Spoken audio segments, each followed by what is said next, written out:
So, do you want to name this episode Was Sooin Right or Was Sooin Right?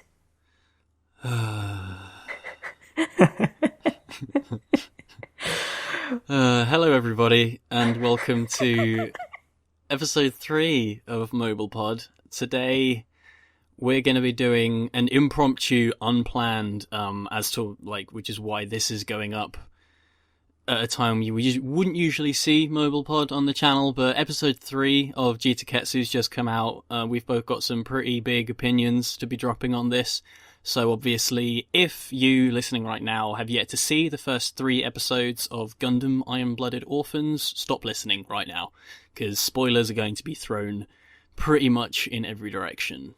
And I am still planning and will almost certainly be making a Doesn't Meet the Hype for the series, which is what I was intending to do, but there's a lot of things I want to discuss that I potentially would have wanted to discuss in that video that do pertain to spoilers, so I thought that we'd do this now, and then I'll probably just link to this in the video to sort of go through details I wouldn't be able to discuss to people who haven't seen the series yet. But with that out of the way... It's quite the mouthful.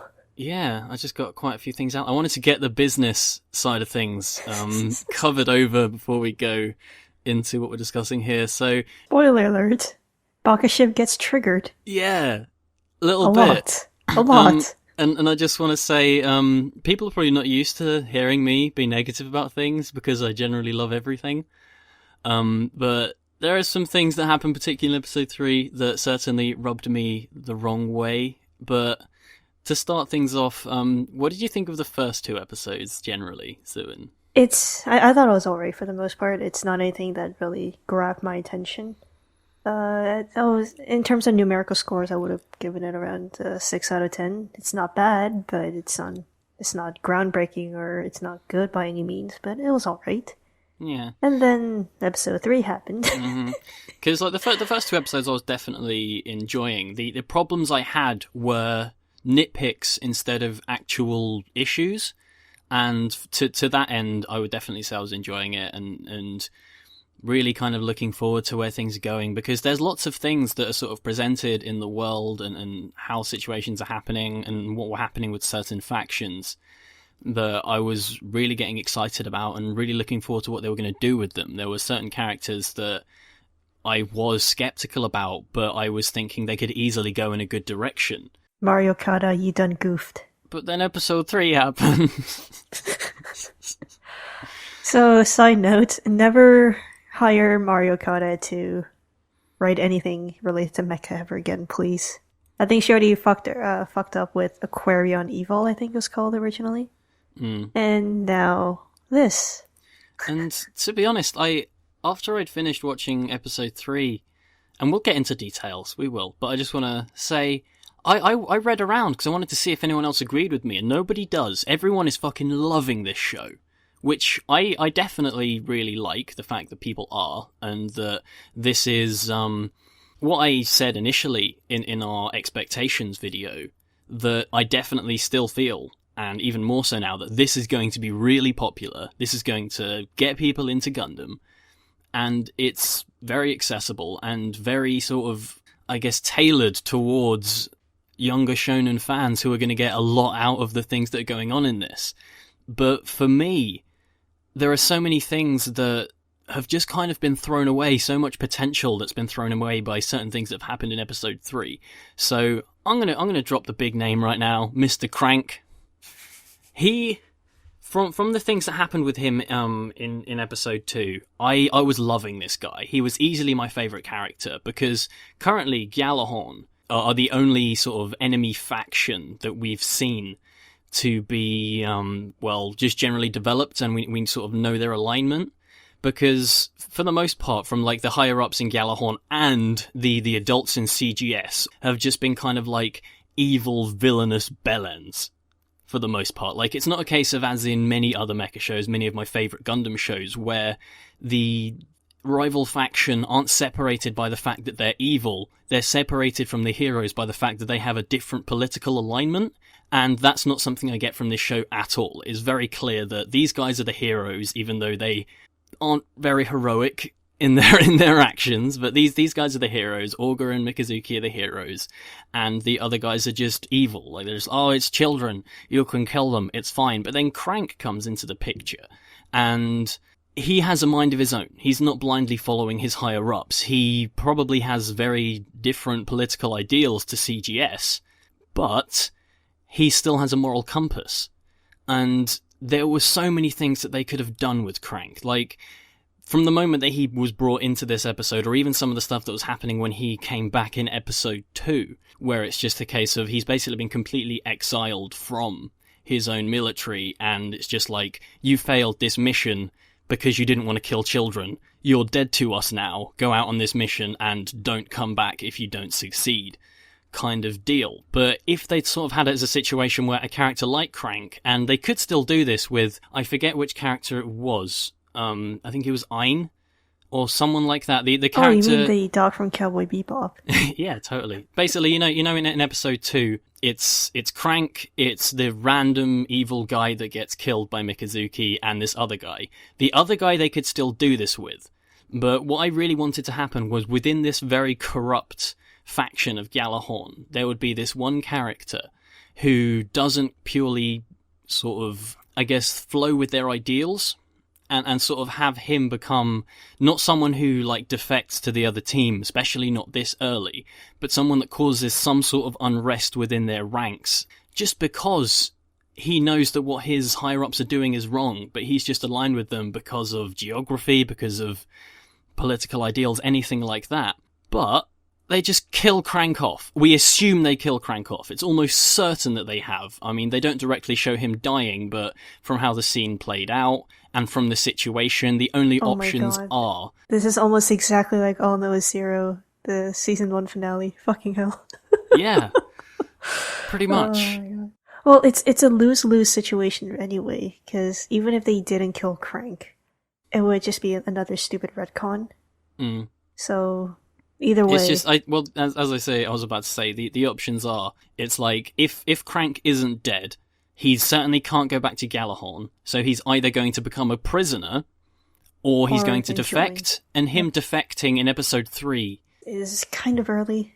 It's too early, it's really dumb, but I'd say, just judging by how the show is going, judging by how they presented Mikazuki as a character, Augur told him to go kill him, he's killed Crank. If he didn't kill Crank, that's going against what Mikazuki's been presented as so far. And I am genuinely salty that Crank is dead. Because you can't just senselessly kill off a character like that this early when they seem to have genuine promise. It's just that, like, the things that they did with him in the prior episode are meaningless now, and all it's kind of done is just sort of, I guess, furthered my dislike of Mikazuki. Well, generally they just killed off the sole character who had some depth to it, and now you just ruin those chances, essentially. Yeah, because what do you think about the situation with Crank? Because I just spoke for, like, 5 solid minutes just then. Well, like, Crank was by far, like, the only character, at least for me, who really stood out, in a sense. Because the one line that really took me to really like him was, "These are children, we can't kill children." Or at least he can't. However, other characters... Like, you like Orga, don't you, as a character? Yeah, I do like Orga, mainly because he feels very much like a sort of younger Holland from Eureka 7 with a different background, and, like, Holland-like characters have dotted around in everything. Like, Guy from Guilty Crown is a Holland character, and I feel like genuinely... Because like, in the opening, they show Holland as the ship commander, when they're in space, whenever it moves to that part of things. And so he's sort of filling the Holland and the Bright Noah kind of role. And I think they're doing a pretty good job with him. If they're doing a pretty good job with him, then why would he order people to just essentially kill the ones who defected from the first battle? That's such a stupid move. That part of the episode, of episode 3, I didn't actually dislike because of... Those weren't important characters. Those were just assholes. Like, this isn't a situation... Like, the reason why I dislike that they've killed off Crank senselessly is because he had a lot of potential, whereas those characters didn't at all. They weren't going to do anything in the story. They were just assholes. Well, what they could have done was maybe they could have kept them prisoners, and because they were sympathetic towards them initially, instead of just finishing them off, they could eventually pose like a coup or some kind of revolt of some sort and create some internal conflict from that. Like there's so many options from this. Killing characters off senselessly, especially in the earlier episodes, that's such a stupid way to go. Like not just from a writing perspective, but also from a real life perspective as well. Like why would you just kill these people without giving them a chance of some sort? Like yeah, this is the military, but you also have to remember when you're in the military, you also have to think like you can't just kill these characters off just because they defected. Like they haven't done anything per se other than that. I mean, for me, I appreciate that sentiment that they could have easily done something else with them, but I don't have a huge issue with it because of the sort of situation it's created, where Augur's now in charge of CGS. They've changed the name to Tekkadan or whatever it was, Iron Tekken. Flower, Tekken. Yeah. And so the situation now is that they are Gecko State, essentially. Like, they had their money troubles, which then got fixed by Kudelia instantly, instead of becoming a plot point to sort of, I guess, stagger and slow down the story. Well, I could sort of understand in the sense that things have to go at a faster pace because this is going to be what 25 or 26 episode instead of 50. Yeah, well, we don't know that yet because No, I mean, it was announced. It was announced. What was it announced that it's definitely going to be 25 and not get a second season? Yeah, it was listed as like a 25, 26 episode series. Yeah. It's listed as a 25 episode series, but so's 00. Initially. Like from the way that it's going, I don't see it as another getting another season. Honestly. Well, I don't know because I mean, bear in mind we've barely scratched the surface at this point. Yeah, they killed off the semi-good character in that show. There are 4 factions confirmed, like the frickin' bishy blonde guy and the purple haired guy. They've literally had like 4 lines between them, and they're going to become important. And we haven't seen anything from that faction yet, and there's another faction that we've barely seen at all. And there's the whole thing of like, the Calamity War with its 72 Gundams and everything like that, and they've got to move into space. I could easily see this being like 00 or like Code Geass, where it's going to get its 25 and then it's going to get another 25. Because if I'm honest, G-Reco felt like it could have easily had another 25, but obviously didn't because it wasn't popular. Good job, Tomino. Good job. Yeah. Oh, speaking of Tomino, what I would love, right, to have a man-to-man with Tomino talking about what he thinks of this. Probably because just shit on it. He hates every Gundam thing that he doesn't write, but I feel like this... Well, to be fair, he didn't even like G-Reco, like his own creation, essentially. Unless he loves this, because it's like, they're taking a leaf out of my book. It's like Victory 2.0, except like every character in the show. Be my new Shock Tree. Yeah, every character in the show is the Shrike team. Oh, God. Oh, yeah, speaking of Kudelia and Shakti.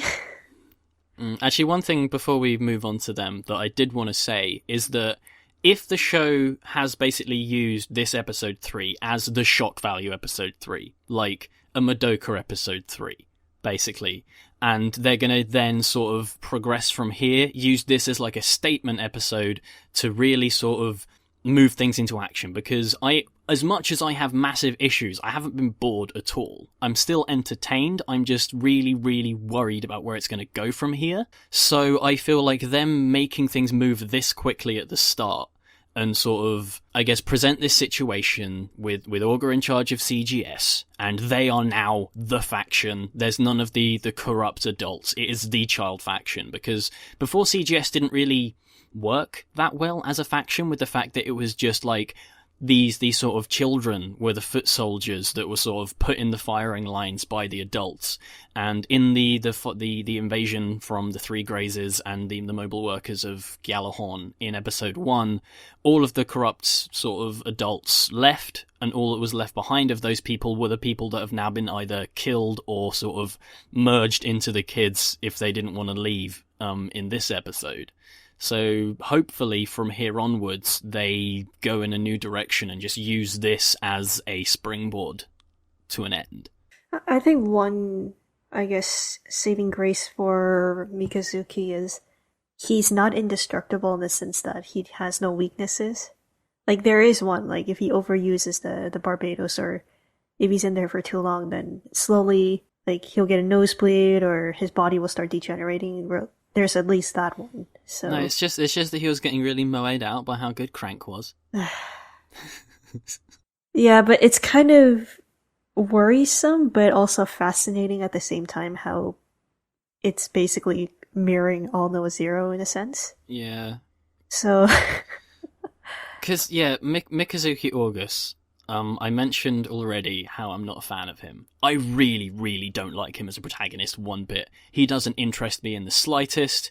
There's nothing interesting about him beyond the fact that he follows every order that Orga gives him, no matter what, and he kills people without an emotional reaction. no, it's a bit odd though as well, but because Orga and him are basically best buddies, and wouldn't you basically like wouldn't you be in that situation to basically call each other out if you feel that this action is not the best for you or your comrades essentially? Yeah, but I don't see it as a best friend scenario. I see it as master and servant. Because Orga's got so much character going for him. He's really charismatic. He seems really interesting. It seems like they're going to be able to do so much with him. But Mikazuki is just monotonous. He is Inaho. He is literally Inaho. There is no Careful with your difference words, between Alain. him and Inaho. And everyone fucking loves the kid.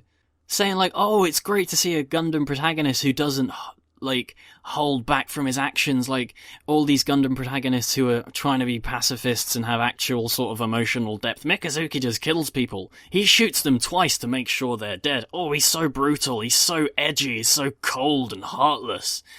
And he's a really, really uninteresting character. And they're gonna paint him as this pitiful scenario. Oh, he didn't have any parents, or he was in this situation where he had to kill his own family or whatever. Sort of like a Setsuna situation. Yeah, but I mean, the two characters in Gundam that we can most compare to Mikazuki are Hiro and Setsuna.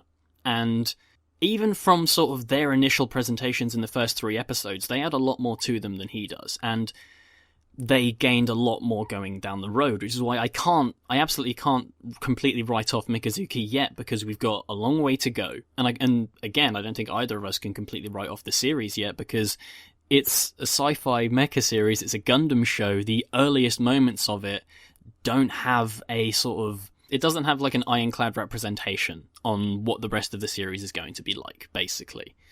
So things can easily go up from here, and maybe things can easily go down from here. Well, and I will say, first off, it'll probably go down from here, because my faith in Mario Okada is I have more faith in jumping down a building and surviving rather than her writing a good series. And I add another couple of dislikes to your video now, Alan.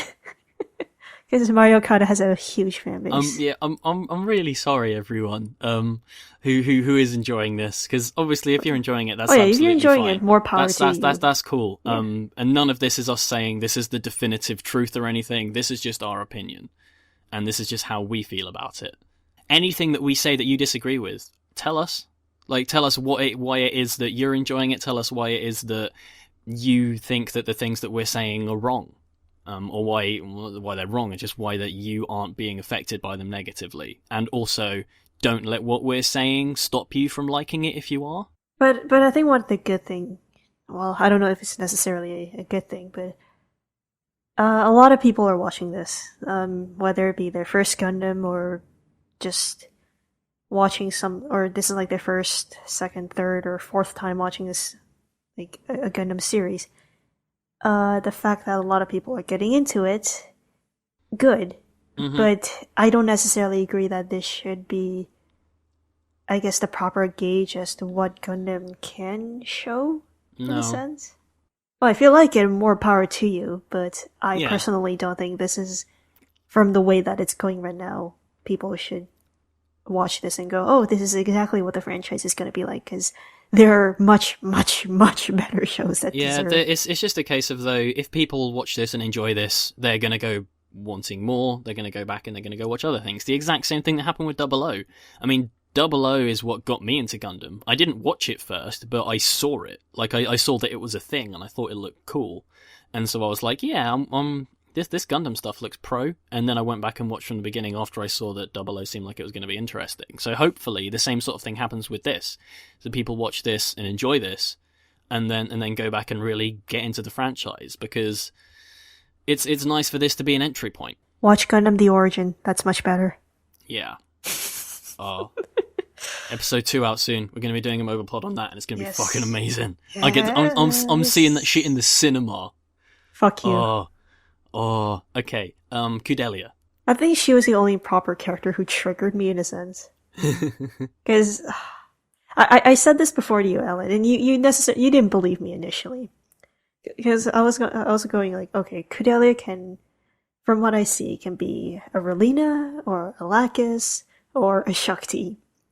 And you're going, or she can be an Audrey from Gundam Unicorn. I'm just like, no, I don't see that. What the fuck are you talking about, Alain? And episode 3 happens. Like, was I right or was I right, Alain? You were very right. There we go. Mean, when it comes to, there are loads and loads of pacifist women in Gundam, done to varying levels of success, and generally that success is on the lower end of things. But the most recent Gundam show I watched that had one in was Unicorn, and Audrey was fantastic. Some people don't agree with that at all. I think there are loads of people that really don't like Audrey. There are people that really don't like Banaja either. But I feel like the people that don't like Audrey are going to be people that just genuinely hate every single pacifist woman in Gundam. Well, I don't see a reason how people would hate Audrey unless it's under the notion that she doesn't really pilot a mech.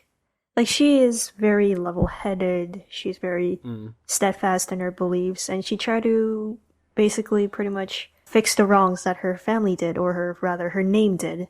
Yeah, and I think that's the main thing that makes Audrey so special, is that she's gotten mountains of development before the show even starts by the fact that she's a princess of the House of Zabi, and all of the action that she takes have that weighing on them. And then Kudelia goes, my family's rich, so let's just fund the fucking tech content, even though I barely know these people. You know what? I love Mikazuki, because he makes me blush, because he likes my shitty cooking.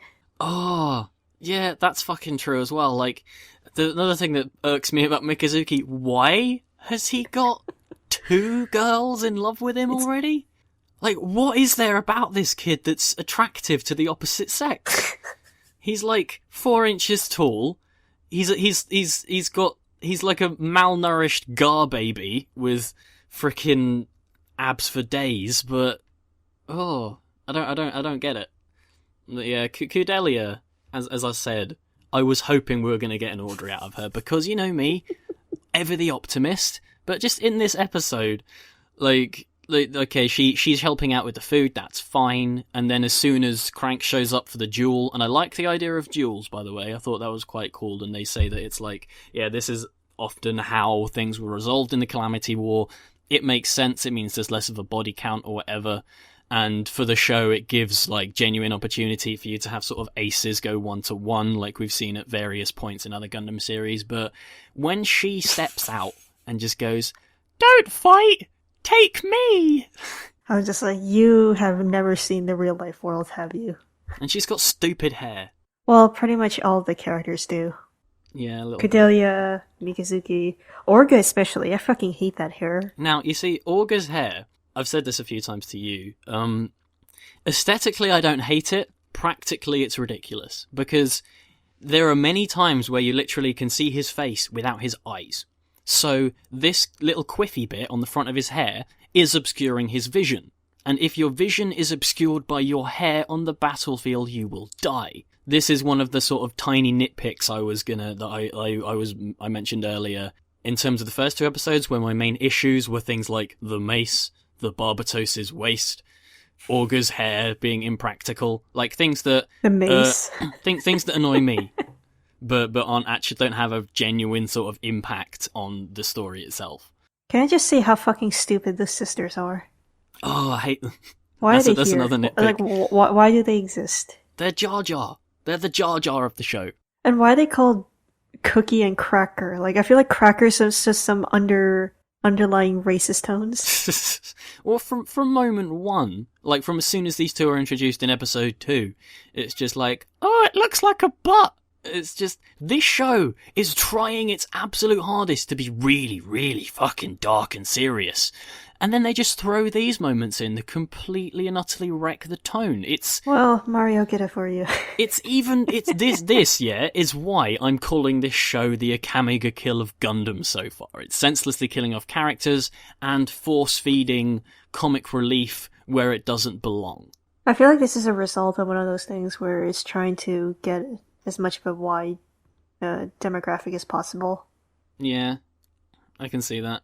Yeah, but as a result, the writing and the tone and the atmosphere all suffer as a result of this move. I feel like Cookie and Cracker. I fucking love that name, by the way, Cracker. The name is Crackers. I would not be surprised if these are going to be used as basically in a hostage scenario. Oh god, they're like double Shakti Jar Jars. Oh, there we go. They're used as a hostage to go, either dismantle your faction or hand over the Barbados to us or yada yada yada, the usual. I feel like that's like the only reason why they exist. One of the similar characters with this was who was that little girl from Gundam Age where she was sick? Oh yeah, I remember. I don't remember her name though. I know who you're talking about though, because she was in sort of the poverty-stricken section, and protagonist. I forget which protagonist it was of the Kyo. three. Yeah, he had to go and like he visited there every now and again. Yeah, she just uses a stupid plot device that gave little to no impact as to why we should feel for this character at all. Mm. It's just pity points at this moment. Yeah. But yeah, can we just talk about how shit the action looks right now, or at least in the third episode, at the very least? Because I think some of the aspects of the action I really really like, because I'm not sure if you agree, but I really really enjoy how weighty the mechs feel. Because like you see when they stamp, it like kicks up smoke. You see the ground cracking. They aren't moving like ridiculously fast most of the time, unless they do, and they're making a point of showing the thrusters being the reason for it. And there feels like genuine like impact and weight behind their movements. But what I don't like is the choreography of the fights, because it feels like a Michael Bay movie. Like, every single aspect of the fight is zoomed really fucking close in, with smoke kicked up everywhere. I don't know, like, so sometimes it does look awesome and it isn't doing this, but there are moments where it's just so close up in and it's just showing little bits and pieces of like impact and the battle that just really kind of disconnects me from it and makes me go, man, like, this would be really good if we could just see this.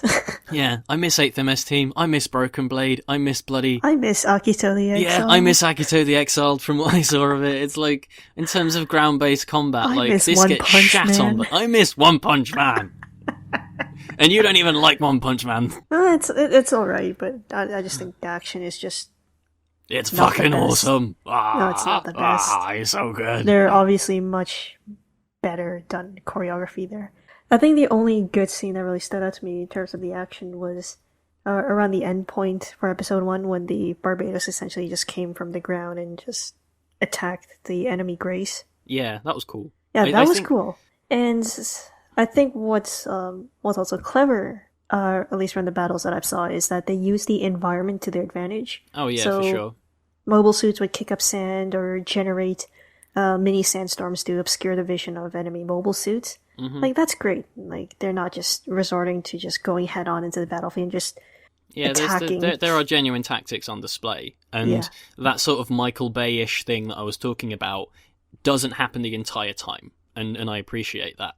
The battles in the main battle that goes between the end of episode 1 and the start of episode 2, I enjoyed a hell of a lot more than the battle in episode 3. Because a lot of the battle in episode 3, the animation felt really funky, and most of the time it was just me going, look at that thing's fucking waist. Why is that so fucking thin? Jesus fucking Christ. Because what we were talking about with the Barbatos's waist, loads of people, even beyond us, because we're like the devil's advocate in terms of really not liking the Barbatos's design. And when I said in the expectations video that I wasn't sold on it, that I didn't really like it but I didn't hate it, now I really really don't like it, because just in these action scenes they show just how thin this waist is, and it just looks like it's going to snap at any moment. It just doesn't work. One thing I don't understand is, Why have none of the enemy mobile suits have attempted to attack it on the waist area? Maybe they did. Maybe he just blocked it because he's amazing. Oh my god. Like, Crank could have easily done that in episode 3. Oh, and also I do want to say, shout outs to us being right about the mace and how it snaps clean in half. There we go. Like, at least the show acknowledges that it's stupid. And then it just becomes a fucking dagger at the end. It has a pile bunker loaded into the end of it to make it even less structurally sound. All I'm hoping is that this is the last we see of the mace because it's broken. Now we're gonna see that stupid katana. Yeah, probably, but I don't want to say anything else about the mace now. We've ragged on that quite a lot, but let's talk about. I think that's a lot of the stuff we wanted to mention in terms of negatives. Let's talk about some of the things that we like about this thing, and I really am loving the sort of nanomachine technology operation thing. Metal Gear Solid. Yeah, with the plug-in thing, because that's the sort of this show's interpretation of what they're going to have new types be. It's going to be people who have had this operation, and from really early on, they explain how it works, like what it is. It's basically this operation with these that basically sort of hard lines you into what you're piloting. I'm not sure if it has any sort of capabilities outside of piloting mobile workers and mobile suits, because we haven't seen a situation of hand-to-hand combat yet, and it would be strange if this operation did aid you in sort of anything other than when you're piloting. But when you're hardlined into the robot, you get increased spatial awareness, which helps massively in combat. And Mikazuki, having undergone 3 of these operations, that's why he's so much better than everyone else, is because he's so much more in tune with it. But as you mentioned earlier on, he's not like superhuman. It still does damage him for him to be doing this, because he's got all this power leaking into him. I really enjoyed the fact that just by when he first gets into the Barbatos, when they show that scene at the start of episode 2, how the guy's like, Gundam, Barbado, Barbaba, and he just like gets wired into it and he goes, this guy's name is Barbatos, which basically shows very subtly that he is. It's more than just his hands controlling it at this point, because he's hardlined into its mechanics and everything. There is going to be some sort of mental control going on if information from the mobile suit is going directly into him. In terms of technology, I love how they've presented this nanomachine thing. I'm getting such huge MGS vibes from this. It's ridiculous. That's not a bad thing, though, surely. It depends on how it's integrated. I wouldn't be surprised if Mario could have just went. Like, before she was told to script this, she just marathon just MGS5. Like, oh, Metal Gear Solid. That's gonna be my new inspiration. Okay, yeah, because the nanomachine shtick has just been used from series 1 to 4. I haven't played 4, but essentially it's just they're enhancers, like you see in G-Tekketsu.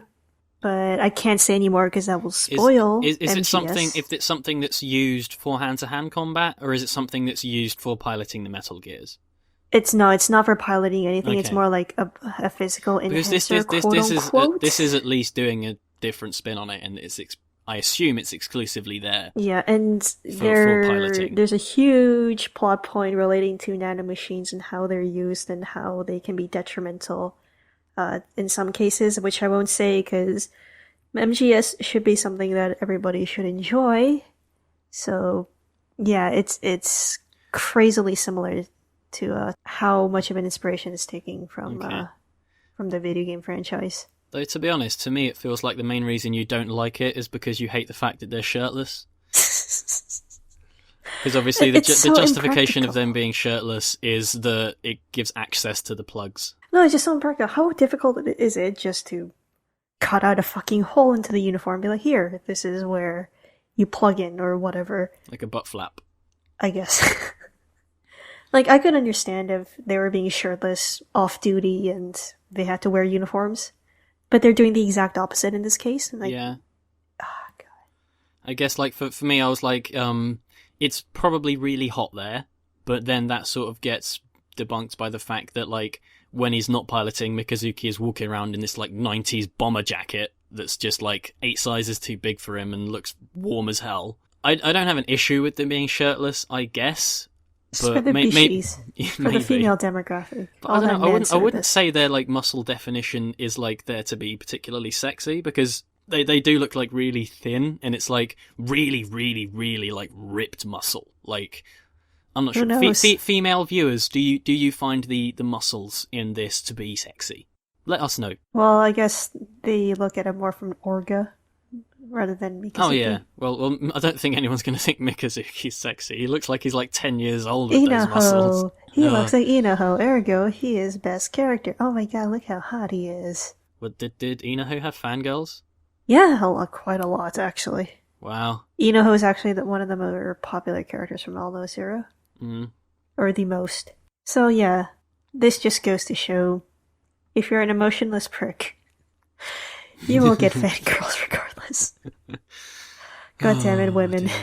Alright, I'm trying to think of anything else I want to mention about this, but other music's good, positives, at least. yeah, the music is fantastic. I love it. I absolutely love it. I love how it's used in terms of the timing, where it's sort of where like the peaks of the audio in the tracks and the fight scenes, how they bleed in and work very much as enhancers for the action, and also obviously the opening, which is fan-bloody-tastic. Well, this is one of the few cases where both the ending and opening songs are great. Yeah, the ending's cool too.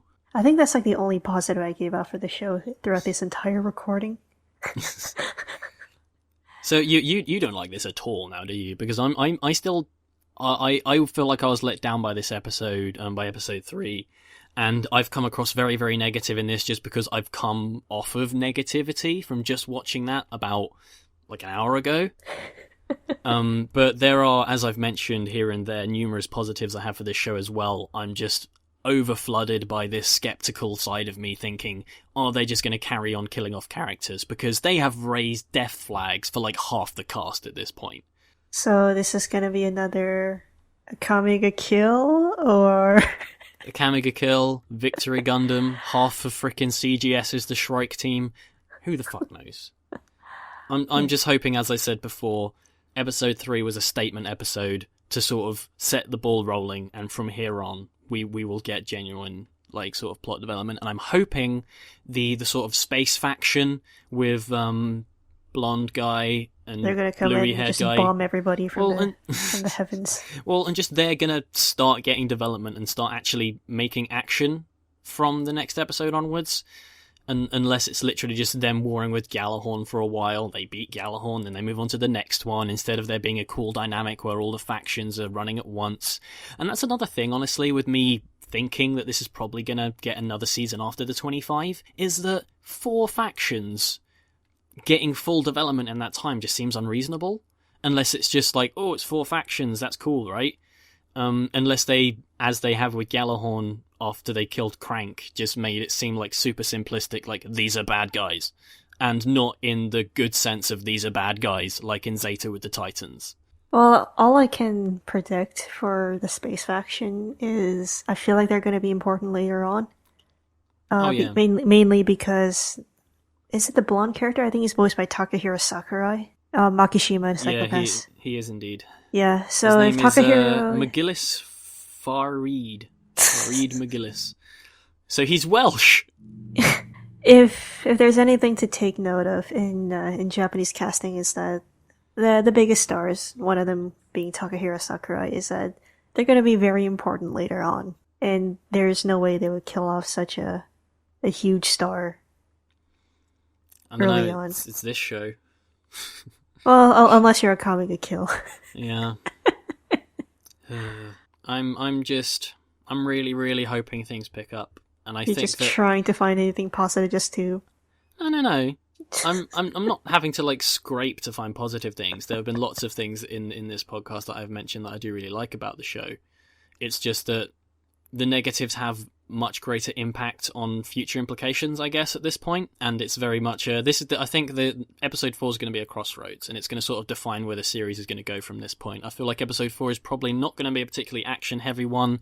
It's going to be sort of better defining the characters and kind of like maybe giving a bit more to some of these side characters, and just kind of showing us what's going to happen in terms of future conflicts. Like, is this just going to be them warring with Galahorn for a while and then going to space to meet the other guy, or is or the space faction going to get involved now? I'm really, really interested to see where it goes from here, basically. Eh, I You lose give less from such this show. lukewarm reactions every time I say something.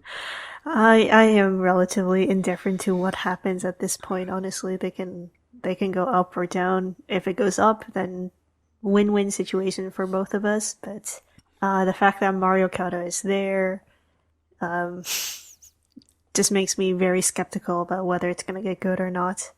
So I lose less in the process, Alan. Yeah, I guess so. And I guess that's about everything. I'm pretty sure there's nothing else that we needed to gloss over. The mace? So No, just kidding. no, not that again. Yeah, so again, apologies that this is coming up instead of my Doesn't Meet the Hype, but my Doesn't Meet the Hype is still going to come out when I wanted it to come out. It's just that this is literally an extra being thrown into the mix because I felt Alan like I got wanted triggered. to. Yeah, Alan got triggered. So look forward to my Doesn't Meet the Hype, I guess. I'm sure you can probably tell whether it meets the hype or not at this point, but that's going to be a lot more of a concise sort of explanation of everything I like and don't like, and sort of. And I am going to recommend people to watch it if they haven't started it yet, because there are a lot of merits to this show, and I feel like it is going to go places that people really are going to appreciate. So, as I said earlier on, if you disagree with us, yeah, if if you disagree with us, that's absolutely fine. Let us know what you thought of it, whether or not you think, whether or not you agree with any of the things that we're saying, and if you are really enjoying it, let us know why. Don't go everything with so much hype. This is the result. I wouldn't say that I was let down by my hype, because even if I'd gone into this thing with no expectations at all, killing off characters senselessly for no reason is something that always rubs me the wrong way, so I would have come out of it like this anyway. Well, if this was something like Argavalin, let's say, then I don't think you would have really cared, honestly. It's just been like, oh, it's another shit mech show. Oh yeah, well I guess I guess that's true. In the reason why I'm reacting like this is because I really, really care about this. And I really, really care about this being popular, and I really, really care about this getting more people into Gundam. And even if I end up not enjoying it, and everyone else does, that is awesome, because more people are going to get into the franchise that I love to pieces, and that's only a positive for me. Looks like Sooin and Double O will finally get a replacement. Maybe. As the default series to watch. Yeah, potentially, at least for a while. I think this is going to be the default starting series for people whilst it's still fresh, but I depending on where it goes, I think Double O is still going to be the one that people go to first after this is done. Like, a few years later. This is the first Gundam series that came out seasonally, didn't it? Or no, that had, like, I guess, a good amount of hype. Because I remember Age got such a negative reaction towards it even before it came out. Yeah, it hasn't been, excluding Build Fighters, which doesn't count That's because not a Gundam. It's not a Gundam show. It's a It's show set in our world. sports series. Yeah, but since Double O, I think this is the first one that's gained mainstream traction, which is exactly what I said it was going to do. So I've been BakaShift. This has been Sooin. You find all our details in the description. This has been our discussion of the first 3 episodes of Mobile Suit Gundam Edgy-Blooded Edginess. Gundam Gate. And we will see you next time, I believe at the start of next month, where we will be talking about the 2nd episode of Gundam: The Origin. Ah! Yes. And if that ends up being No, that's bad, something you should be hyped about. If that ends up being bad, me and Sooin are going to eat our words and cry forever. So, bye. See ya. Mario Kart, you suck.